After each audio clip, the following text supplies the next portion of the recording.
दोस्तों, कभी ना कभी आपके मन में ये विचार तो आया ही होगा कि तुलसी कौन थी और भगवान को इतनी अधिक प्रिय क्यों थी।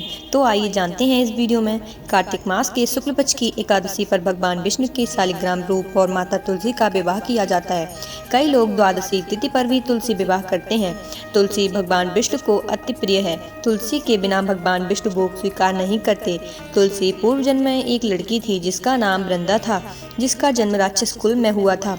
राक्षस कुल में जन्मी यह बच्ची बचपन से ही भगवान विष्णु की भक्त थी। जब वह बड़ी हुई तो उनका विवाह राक्षस कुल में ही दानवराज जलंधर से संपन्न हुआ। राक्षस जलंधर समुद्र से उत्पन्न हुआ था।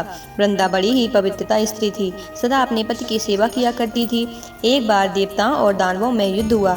तब जलंधर युद्ध पर जाने लगा तो वृंदा ने कहा, स्वामी आप युद्ध पर जा रहे हैं, आप जब तक युद्ध में रहेंगे मैं पूजा में बैठकर आपकी जीत के लिए अनुष्ठान करूंगी। जब तक आप नहीं लौटेंगे तो मैं अपना संकल्प नहीं छोड़ूंगी। जलंधर तो युद्ध में चला गया और वृंदा व्रत का संकल्प लेकर पूजा में बैठ गई। उसके व्रत के प्रभाव से देवता भी जलंधर को न हरा सके। सारे देवता जब हारने लगे तो भगवान विष्णु के पास पहुंचे।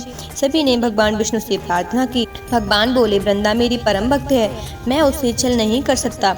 पर इस पर देवता बोले कि भगवान दूसरा कोई उपाय हो तो हमें बताएं, लेकिन हमारी मदद जरूर करें। इस पर भगवान विष्णु ने जलंधर का रूप धरा और वृंदा के महल में पहुंच गए।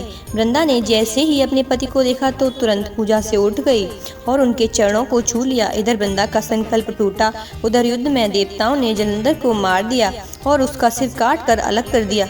जलंधर का कटा हुआ सिर जब महल में आ गिरा तो वृंदा ने आश्चर्य से भगवान की ओर देखा, जिन्होंने जलंधर का रूप धर रखा था।